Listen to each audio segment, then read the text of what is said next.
You are listening to Abnormal Spaces. I'm Donnie. I'm Ryan.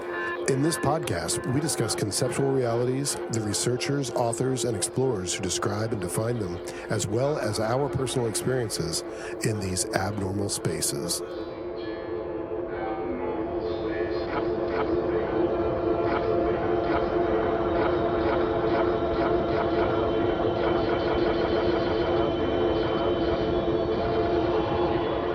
In this episode, we discuss megalithic structures and the mysteries surrounding their origins, their construction methods, and their purposes. Are they proof of ancient advanced civilizations or simply wild fantasies about a hunter-gatherer past?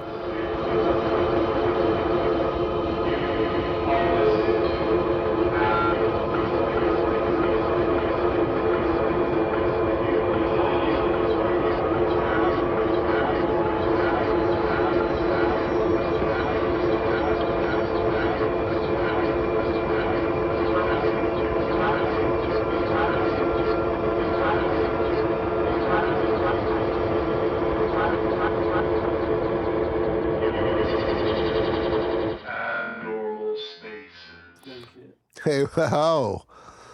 Okay, that's better. That sounds a lot better. Look at all those dubs at. Man, them fuckers, man, I'll tell you what. Them dim shits. You know, it's cool. We've talked a lot about, we talked about Atlantis, and we talked about vibration and cymatics and stuff like that, and quote-unquote lost civilizations, or more like lost knowledge.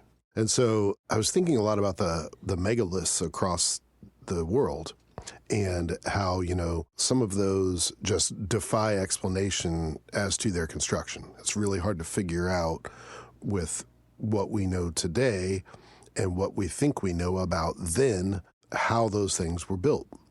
And so, you know, you have the theories of, you know, alien help with that and all manner of theories about it. But I think it's really fascinating, not only how old some of these structures are, and not only how ornate some of them are, but just how our concept of what we call prehistory, because we haven't found a record that we understand, how they lived, how they were able to do these things, et cetera. I'm really curious and fascinated by how those cultures existed. Did they trade with one another? You know, what was their day-to-day life like? And then you bring in this incredible construction with these methods that we can only speculate about. It's really interesting to me. And like I said, it ties into a lot of other stuff. We've talked about vibration, lifting large stones or causing levitation or stuff like that. And we've talked about the use of crystals, especially in Atlantean culture and society. So like, I thought it'd be a good idea to kind of bring some of those earlier topics, but then discuss the specifics of some of the megaliths that still stand and talk a little bit about those. Yeah, man. So like, whenever I think about megaliths, for the most part, the first thing that I think about is like the cutting of the stones and the hardness of the stones, and how if everything was true that we, quote, know, that there's no possible way that prehistoric humans would be able to achieve this thing. Right. I mean, they're like, it just doesn't make any damn sense. I mean, if you watch anything about prehistoric civilizations or any of that, it's just like, where would they even get the idea to even do something like that? Like, oh, right. there's a huge stone. Let's figure out how to cut it and build a perfect geometric shape that is like so perfect that people still can't figure the shit out. Right, yeah. I mean, so that's where I'm at with it. I'm just like, well, our information is just wrong. Right, it has to be. That's all it is. Yeah. You know? Yeah, there's one site in Bolivia, Punka, I think. Punka Puma, that's what it is. Or Punka Pumu. Punka Pumu. Poo-poo. You know what? I'm not Bolivian. It looks like Punk Puma to me. It's Punka Pumu. And it doesn't matter. Anyway, here's the important thing. It matters to them, and I'm sorry, guys. I know, but it's just funny that you say it that many times. So there's this site in Bolivia called Punka Pumu. Archaeologists are a little bit split on it. Some estimate it to be about 2,000 years old.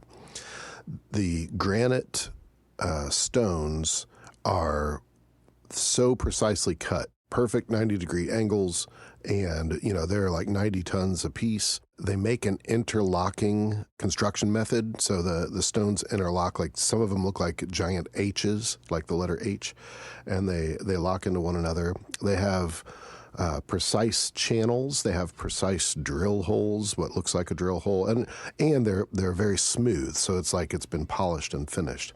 The indigenous tribes of the area did not have a written language for a long time. And when asked about it, the story that was passed down was that someone or something or a group of things came from the sky and did it. And this is a really high elevation location. The granite that is there in the form of these blocks would have been quarried, I don't know, maybe a mile away or half mile or so, a distance. And so it really doesn't make sense how they got there in the first place. And it really doesn't make sense of how they were created. But what's really interesting is the structure is kind of demolished in that it looks like someone just scattered these blocks. So there are some that are still together and, a wall is formed, etc. But then there's some that are just strewn about. What's really interesting to me is there's a field of archaeology, I think it's called astroarchaeology, where they try to line up where the stars were at different points in human history or in Earth history. Because that's another thing to note is that Neanderthals were still present on Earth at these various times, not 2,000 years ago, but 13 to 17,000 years ago, which is when this would align with certain patterns in the sky. The belief is that is, like I said, 15 to 17,000 years ago. So the question is, how did our hominid ancestors not only create it, fabricate it, but move it and set it up? And then why? What was the purpose? We think because in the research of other things like mound building and stuff like that, 9 times out of 10, they line up with solstices or equinoxes or both. And so the theory is this probably had something to do with that. And if so, then it would have been at this point in time. The other crazy thing to think about is that was before the Younger Dryas Ice Age. And at that time, across, so, Bolivia, South America, just draw a somewhat straight line across to Africa where the Sahara is.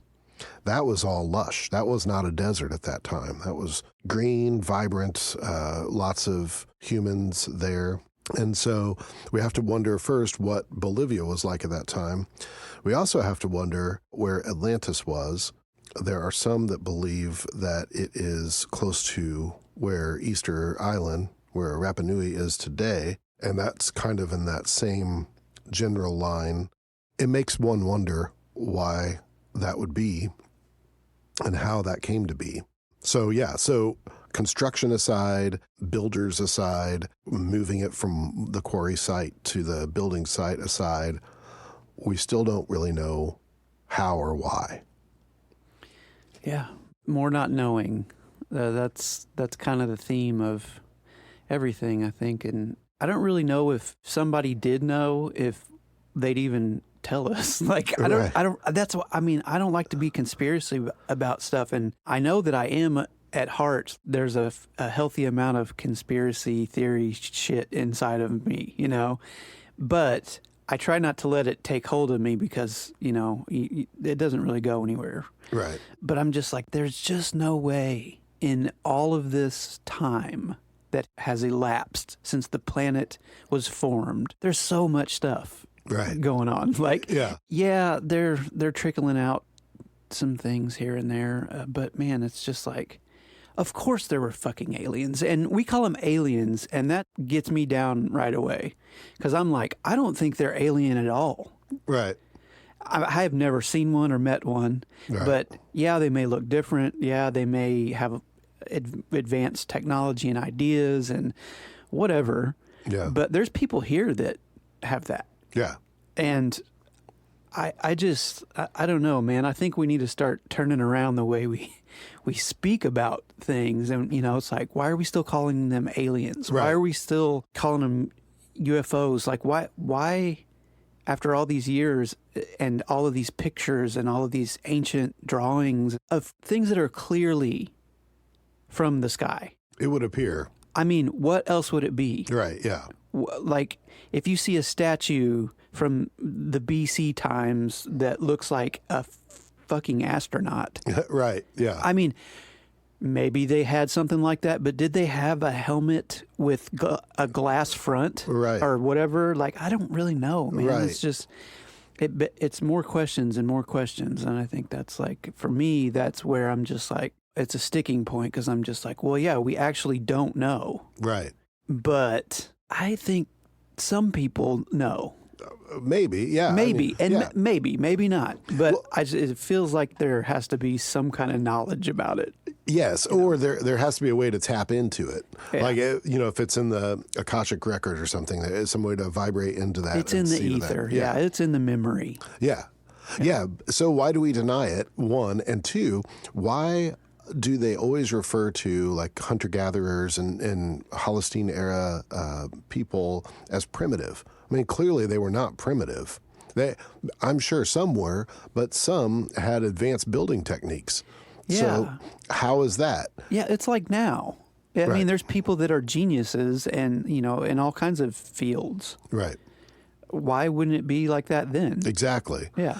And, hunter-gatherers are, before the agrarian, so before people started tilling the land and staying in the same spot for a long time and all that. Some of the archaeologists, they argue, they're like, well, these were just like way stations or temples and, just a place to stop on your way. And I'm like, okay, I mean, but why there?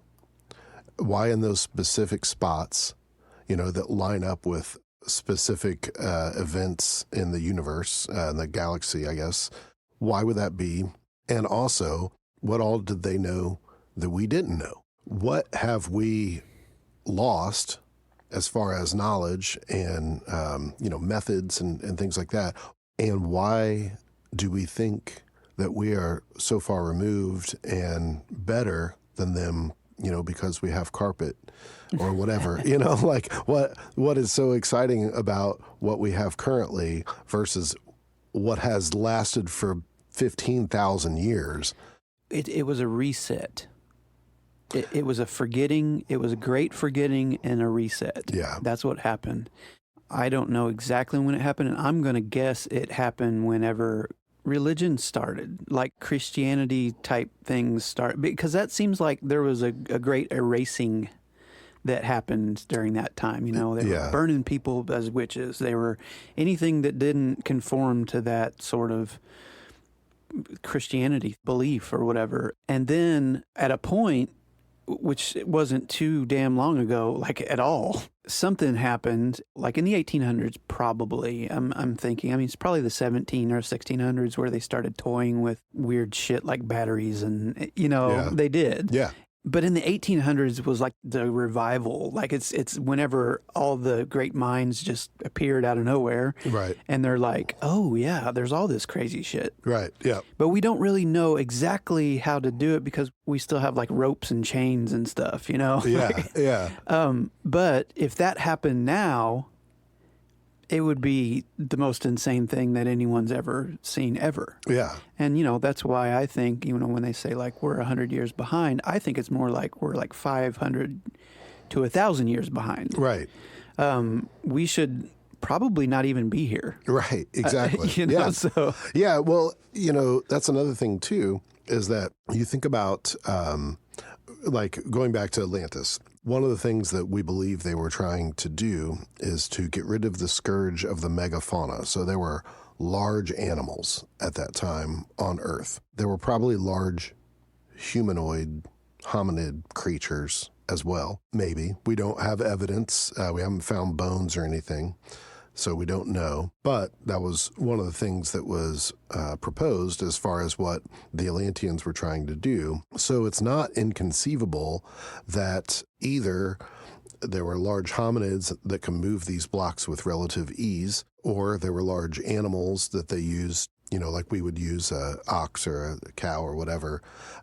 They would use them to move these big stones or whatever. Also, the Great Reset, there's the flood myth across many different cultures and many different times. And we know how much the water on Earth has shifted over the years. Again, back to what I was saying about the Sahara being lush and tropical. And there was at one point where the Rapa Nui, the Easter Island, there's reason to believe there was a land bridge between that and I think Chile, somewhere in South America. So we know that something happened. We don't know what it was. There are various accounts. It sounds otherworldly.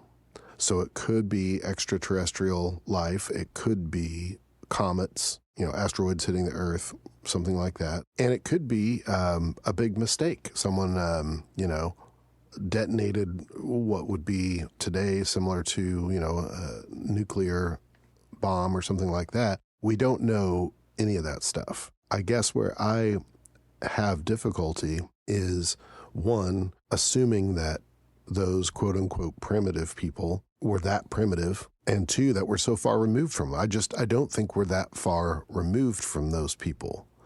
And so you have to wonder, okay, after this reset, after this, global cataclysm or whatever it was that happened, were there so few people left that were able to tell the story that it just got lost? Were the only people left not intelligent? Were the only people left not good at recalling things? Were they so traumatized? Did they believe that it was forbidden now, and having that knowledge is what led to that great cataclysm, so they're not going to share it because they don't want another great cataclysm? We don't know. Man, I would say that pretty much nails it, because, even if you go back and listen to Dolores Cannon and you listen to Edgar Casey about Atlantis, everything you just said is basically in there. Yeah. They reached a pinnacle. The scientists in this story, they harnessed the power. It sounds like a nuclear bomb, basically, or they harnessed like nuclear fusion or fission or whatever it's called. Yeah.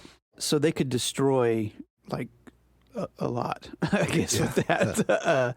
And I think, in that story, that's what happened. And then the reset, and Atlantis sunk, and the survivors went into different places such as Egypt and all these different places. They carried their tradition in secret. And in the story, the people who did have the knowledge that survived from Atlantis became the high priests and brought the knowledge to like Egypt. And they didn't build the pyramids. That was like way before apparently even Atlantis. Yeah. Like that's the story anyway. Right, yeah. But they brought new energy technologies and building technologies and all kinds of stuff like what they had. It's just crazy to think of that. To me, it makes sense. Like if the planet is however old they say the planet is, I don't really know.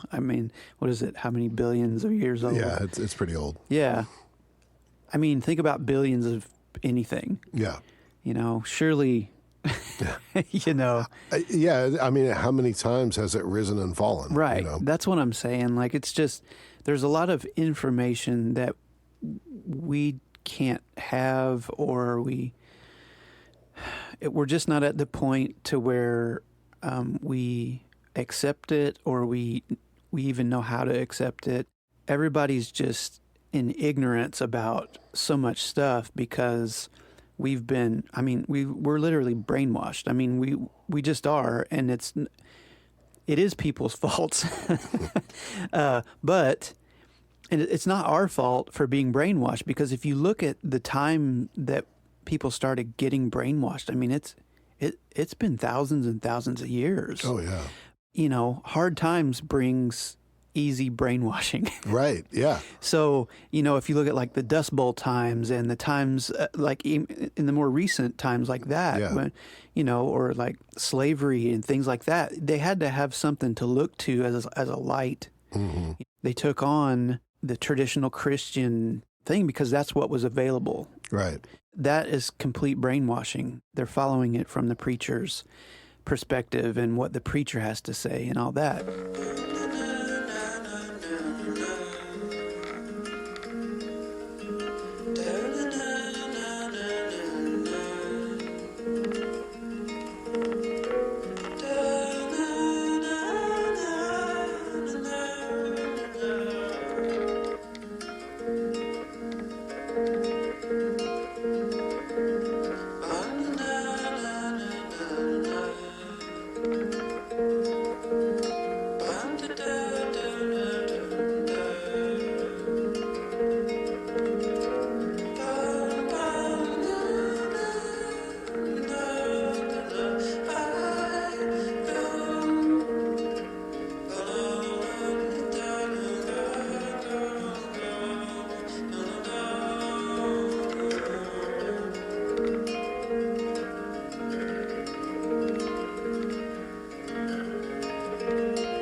Any archaeologist that says, you know, I think these people were way more advanced than we give them credit for, they're instantly a pseudo-archaeologist. Right.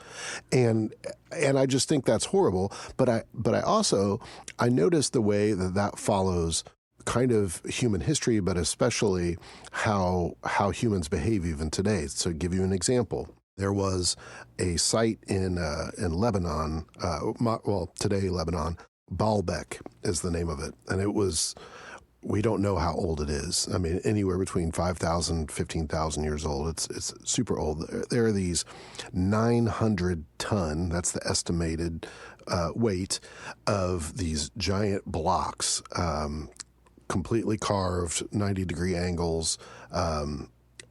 Again, a quarry far away, or far enough away that'd be very difficult to do. I mean, even with modern technology, even with the best cranes we have, that is difficult to move that thing.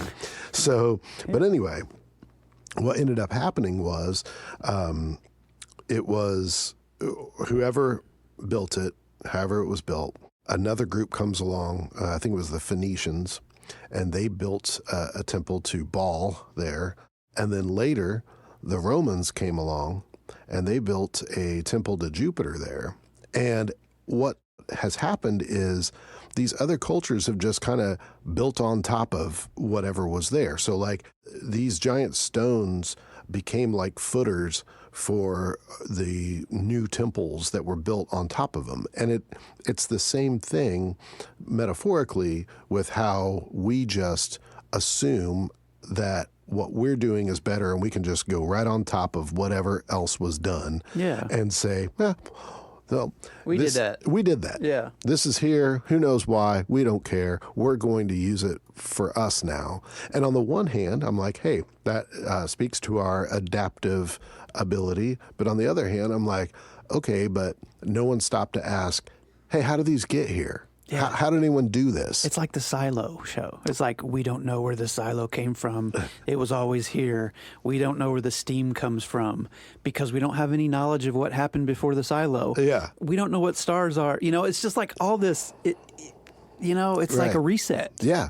And it resets and it resets and it resets, and we just keep building on top of all this amazing shit without questioning it, and then you turn into a pseudo. Right. Because you're questioning it. Right. So I think maybe we should look at science and medicine and all that stuff as the pseudo, and then and then take the pseudo more seriously and try to figure out what's going on there. I mean, it's like a shift needs to happen somewhere. Like, okay, well, maybe pseudo is just another word. I mean, you call it shouldn't be like a downer, like you're downing somebody because it's pseudoscience or it's this or it's that.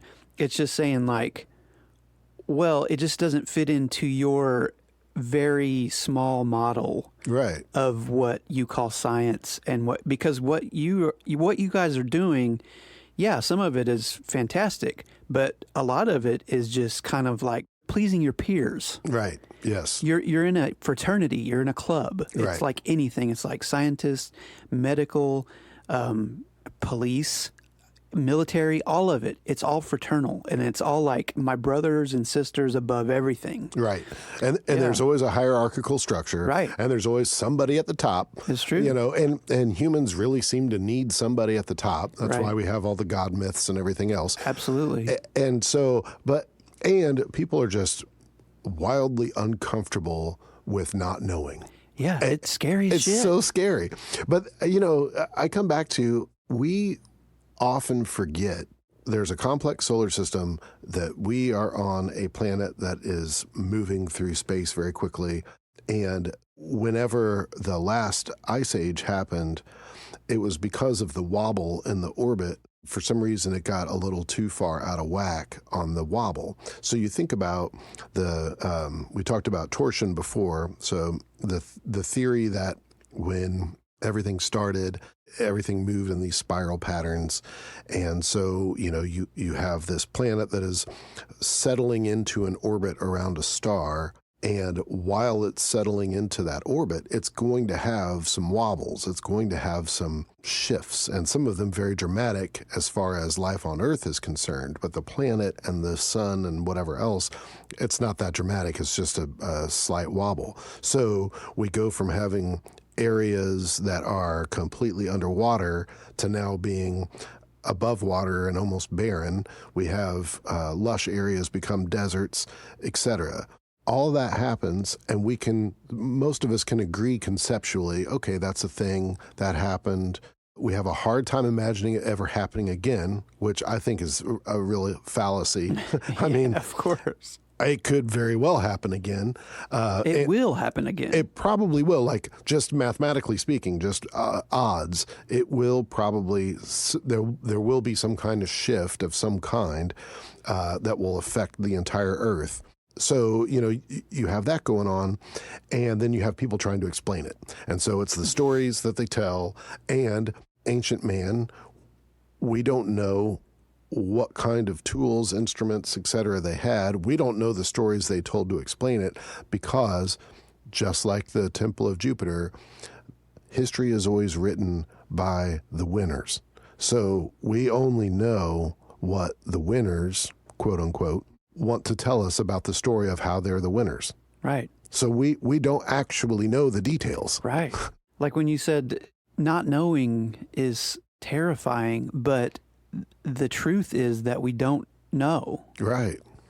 We've never known. And we don't really need to know. No, we don't really need to know, but it feels safe to have somebody who you look up to, who you think knows kind of, or you think really knows, and be like, okay, well, at least they know. Yeah, right. And then that's the predicament. Yes. You know? Yeah. So, I don't know, man. It's like, I feel like when we talk about this kind of stuff, it's just like it could go on it'll go on forever until the information is just available in a way that is direct to every human. Right. And it will be. There will be a time. And then by that time, we won't need it as much anymore. Right. It'll almost be like reflection. Like I can reflect and look at a history, like what really happened. Yeah. you know? Yeah. Yeah. And that's the other thing. Information is energy. Energy can't be destroyed. The information is there somewhere. Oh, yeah. We just have to phase into it, figure it out. Yeah, and there's infinite ways that things happened. Right. So it's not even one thing that happened. Yeah. That's the craziest thing. It's like, Atlantis didn't disappear in one, Yeah. I mean, there's I can't even come up with 10. Yeah. But there's infinite possibilities of what actually did happen. It's just about which one do you prefer. Right. Well, and we forget how limited we are in our understanding of things, because it's all based on our experiences firsthand, but then also things, we've read about or watched movies or documentaries about or whatever, or heard about from friends. So all of our perception of whatever is happening is still through the lens of whatever is in our individual heads.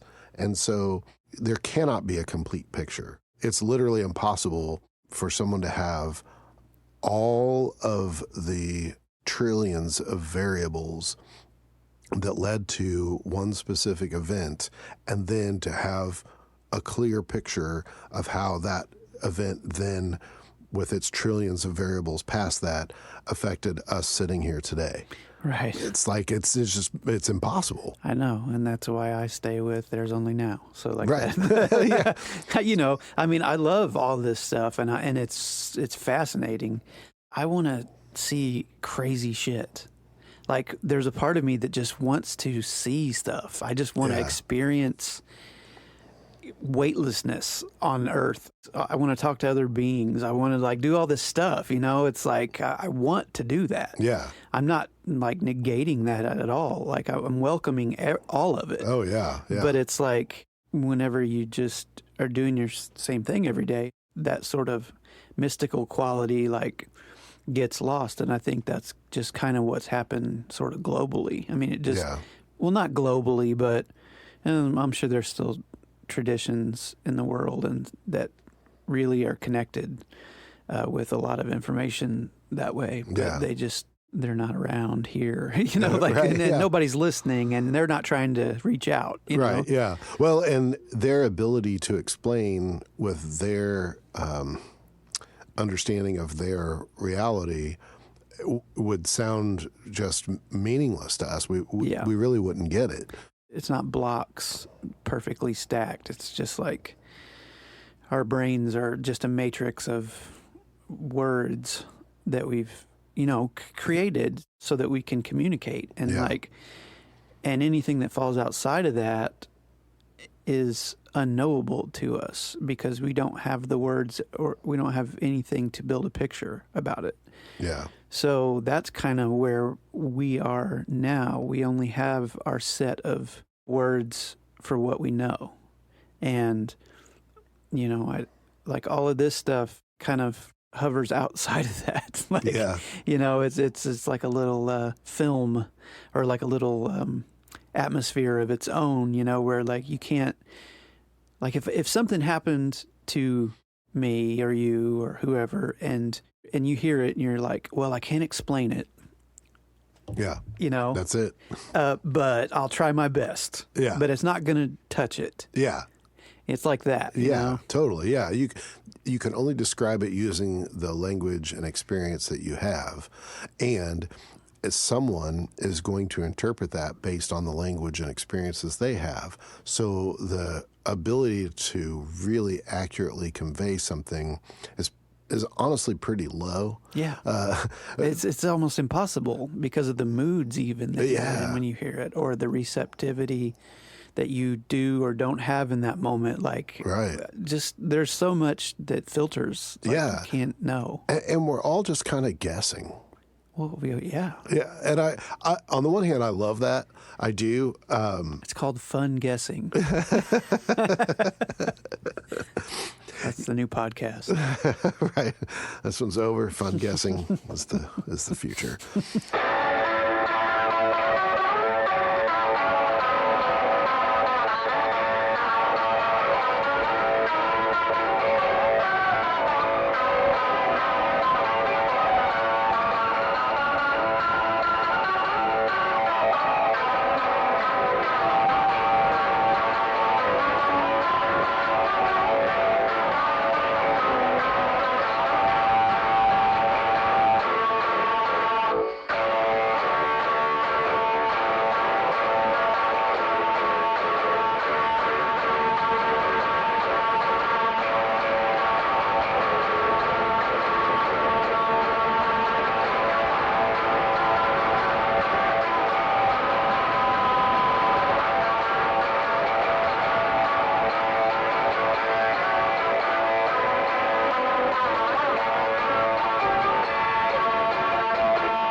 There's a place in Utah that has these, it's like a grid-like pattern on the top of this like bluff and or mesa, I'm not sure. Anyway, there are these perfectly cut squares. It's another thing where they're all the same shape and all the same size, and no one knows how that came to be. I think maybe it was a quarry of some kind, and then, something happened, and, in the middle of the workday, everyone had to flee and then never returned or something like that. But what's interesting is we think about, okay, pyramids of Giza, and we think about Göbekli Tepe in Turkey and Angkor Wat and all these different ancient structures and whatnot. And we sometimes forget that, even in North America, there were plenty of things like that, not just the mound building stuff. And that's another thing that is really interesting to me. So you got these very ornate and precise temples and whatnot. And then you have areas of the earth where people just built these giant serpent mounds or, whatever it was. And I'm like, is that another indication of this knowledge reset? And is that showing us how it starts over every time, or how it started over this time? Because those line up again with solstices, equinoxes, etc. The modern theory now, looking back with the context of today, we're like, well, they probably needed to know those things so they would know when to plant things and, and how to predict the weather as far as the cycles of the seasons. And so, these were very useful, and that could very well be the case. But you look back 10,000 years and you see a structure that was built that was more elaborate, etc. And you have to wonder what changed, and how is this portion of the earth so far advanced and this portion of the earth isn't, especially given the fact that there's reason to believe that there was intercontinental commerce. People traveled, great distances, maybe by flying carpets, maybe by teleportation, maybe using crystals. We don't know, but we have a good idea that there was some travel. So, were these mound builders, were they like modern day, flying over an indigenous tribe that's never seen, modern humans in Brazil and whatnot? Is it the equivalent of that? Or is that another story that I am fabricating based on the context of the things I know today? Yeah, that last one. Yeah. No, man. I want a side tangent here for a second and ask you what you think about these, quote, drones that are flying around. Yeah. I've got a lot of thoughts. I would love to hear them. Okay. Well, so probably the most basic explanation that seems to see... Okay, so real quick, before I even say that, a lot of times the most basic answer is the answer. The more you overcomplicate it, right, the more it's probably not right. So the most basic answer is those are U.S. drones, and the U.S. government or military or the quote-unquote shadow government that runs the government or whatever, they know exactly what it is, and its purpose is one of two or maybe three things. The only thing before I even say that is that there were also drones about a month or so, or 6 weeks ago, spotted over UK, over certain military bases. And in Germany, it was over some bases that were U.S. bases, but also over some nuclear reactors. What the official line was whenever that stuff happened was, that's probably the Russians, and they're probably using these drones to scope out targets, etc., and to try to undermine the defense of Ukraine. So that's one theory. Could be true. I don't know. Another theory is that, at least for the ones in the United States, they are over a particular area in New Jersey because they are sniffing out radiation levels. I heard that. Yeah. And I saw what's supposed to be a picture of one of the drones up close, but then I've seen a bunch and, it's all misinformation. Yeah, I know. That's what I'm saying. Yeah. So that could be a thing. And then the reasons behind that are, is it like a training exercise? Is it a psychological warfare type situation where I thought that too. Trying to scare the general public? Is there a credible threat of like a quote unquote dirty bomb? And so they're using the radiation sniffers to try to find that nuclear material. Is it that something very important is lost and they're trying to find it? I don't know. At this point in human history and in the history of Donnie,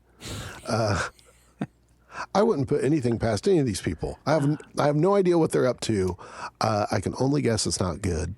Yeah. I'm really somewhat amused, somewhat baffled by some official not claiming it is whatever it is, just to say it and shut us all up. Right.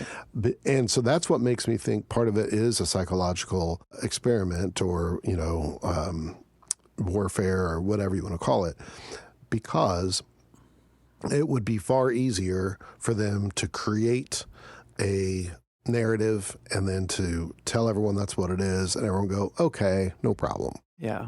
But for some reason, they don't want to pacify the masses. For some reason, they want everyone to be going, what is going on? Right. I've heard it several times that they've back engineered all this technology and they're going to release it at some point to freak everybody out. Yeah. Okay. It doesn't seem like people are, maybe people are concerned, but I don't see much freaking out. I think there's a little more freaking out in New Jersey. Yeah. But yeah, the rest of the country is like, oh, that's weird. There's like, everybody's, like all the late night people are making jokes about it. And everybody's like, but I'm just like, so not one human being with even a little drone or maybe like a serious hobbyist or something has sent a drone up to identify the drone. Right. Or whatever it is. Right. Why hasn't that happened yet? And that's the thing. It has. There's no way it hasn't, I don't think, unless there's some kind of like field around it that like stops them from getting close. I know. And so I've seen some videos of a couple of these things that look like fucking light. Yeah. Like an orb of light. Right. Like undulating. Yeah. And I'm like, well, that's not a drone. Right, yeah. Like, sorry. It could very well be a back engineered, quote, UFO or whatever you want to call it, alien technology. I think that, and I don't know this because I don't know anything. Let me start with that. But my theory is that what we call aliens, which I don't think we should call them that anymore. I can't think of a better name, but so I'm going to use it. Extraterrestrial. Extraterrestrial, yeah, or humans. Advanced humans, Yeah, I don't know. Yeah. I think that just suppose that you were an advanced being. Okay. And you don't have beliefs anymore. You don't have dogma. You don't have words are not your deal. You don't even have a mouth. You don't use words. You don't. So just, like literally drop everything that you know for a second as a human. And let's pretend the story is that we have the free will as, human beings to either flourish or destroy ourselves. First of all, I don't think that that highly advanced being would use metal. I don't even think that it would be like a craft. Right. I don't even think it would be an observable thing unless they wanted it to be observable. Right. And that defeats part one of my thing being like, well, we're going to leave you, we're not going to interfere. Right. Unless, okay, let me stop there. I'm getting excited. So based on like Dolores Cannon and things, which I really like, I don't take it as like the absolute truth because I don't take anything as the absolute truth. Right. But I give it a lot of credit because it makes a lot of sense, and it's coming from a deep hypnosis state. And even like Bob Monroe stuff and all of these recordings, like they come from a real place that our brains can go to. Yeah. Our consciousness can have this information. It's there for you to listen to. Yeah. That's what's crazy. Yeah. But coming from that spot, it's like, well, it has to be some man-made shit. In my mind, Yeah. it has to be a scare tactic, or it has to be a search tactic. You got the same old, like everybody's denying it, everybody's misdirecting it, and like telling you like, oh, well, everybody's got drones now, and Yeah. you know, all this just stupid shit. Yeah. Oh, it's the Russians. Whatever. Yeah. I mean, and so I believe it's absolute. I think that it's a total government thing. But I do think that they are using technology that they've been fucking with since the 50s, probably, or the 40s. Yeah. Yeah, there's technology that has been developed that we have no clue. That's what I mean. Yeah. So I think that might be what's going on, and I don't really know what the end game of that is. Yeah. Like, is it like, are they trying to like declare like a martial law type situation because to get everybody so scared that they can have total control? Yeah. I don't know. Like, we can go into the Joe Rogan sphere. Like, I don't listen to that shit, but like, it's, you know, I don't like to go there because it's just fear mongering. Right. Yeah. You know, and until it's kind of happening, Yeah. until we're in the midst of it, I'm like, It isn't productive to like do all that fear mongering and stuff. And I'm like, it just seems like the government, it still seems like they're a bunch of idiots to me. Like, it seems like they can't get past their limited humanness. Like, You're right. they yeah. can't, their evolution stops they have a ceiling that they've imposed. And that's why I think that they can't ever totally have what they want. Yeah. Because I don't think that they are as bright or as cunning as what we think. Even like whatever you say, the deep state or the deep, I don't think that I think they have a limit that's self-imposed, and I don't think that they can go past that. Well, and the truth is far less sexy. The truth is that, you know, a lot of the individuals in power are deeply flawed individuals. Yeah, totally. So, you know, and one thing that really kind of frustrates me is that you have the president-elect saying, why aren't they doing something about it? Why aren't they telling us? And the general populace is like, yeah. And I'm like, hey, did you know that at the point that he was nominated as a candidate for the Republican Party, that he began getting daily security briefings? And then once he was actually elected and became the president-elect, that got bumped up to the highest security clearance level possible. So he knows. So he absolutely knows. But what is he doing? He's saying, why aren't they doing something about it? Oh, yeah. Because that is his shtick. That's why there's a large part of me that's like, okay, that's all disingenuous. That's all disinformation. I find it highly unlikely that, one, we don't know. And in fact, one of the last press conferences, the spokesperson was really squirming around what they did and didn't know. And essentially they said, we know it's not a foreign government and we know it's not United States government. And they're like, okay, well, how'd you rule that out, one? And so what is it? And they're like, well, we're still looking into that.